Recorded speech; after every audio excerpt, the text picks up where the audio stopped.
Fl-aħħar 24 siegħa saret mixja paċifika fil-Belt Valletta li talbet biex il-kannabis tiġi dekriminalizzata, ikklassifikata u eventwalment issir legali f'pajjiżna. Talba li qed toħloq kontroversja bejn min jaqbel u min ma jaqbilx. Magħha biża' ta' riperkussjonijiet li jista' jkun hemm jekk il-kannabis issir legali. Fl-istess ħin iżda tul din is-sena f'pajjiżna bil-mod bdiet tidħol sustanza ġdida li l-esperti fil-qasam iqisu bħala sostitut għal kannabis. U li iżda f'pajjiżna mhijiex illegali. Is-synthetic cannabinoids jew kif inhi magħrufa aħjar bħala spice tinxtara faċilment minn fuq l-internet u qed tasal fid-djar bil-posta. Din hija sustanza magħmula mill-bniedem u l-effett tagħha hija simili għal kannabis.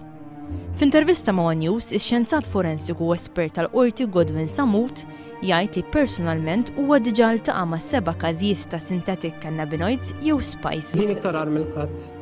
Di. Għalija. Skont Godwin Samut mill-esperjenza tiegħu it-tendenza hija li l-kannabis hija anqas popolari minn drogi oħra bħall-eroina u l-kokaina. L-iktar komuni bħalissa huma l-eroina u kokaina. Mbagħad għandek il-kannabis. Li n-nota meta jkun ġej xi żmien ta' xi parties mbagħad jisom ikun hemm iktar qabda tal-ecstasy. Jgħid li fil-waqt li hu ma jaqbilx li l-kannabis issir legali għaliex huwa xjentifikament ippruvat li għandha effetti negattivi fuq il-ġisem, fl-opinjoni tiegħu għandha tinbidel is-sistema ta' kif jiġu trattati każijiet ta' użu ta' kannabis.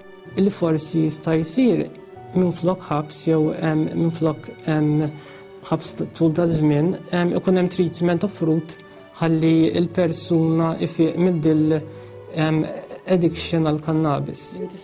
Jgħid li barra minn Malta dan il-proċess diġà jsir u li l-kannabis hija klassifikata bħala soft drug.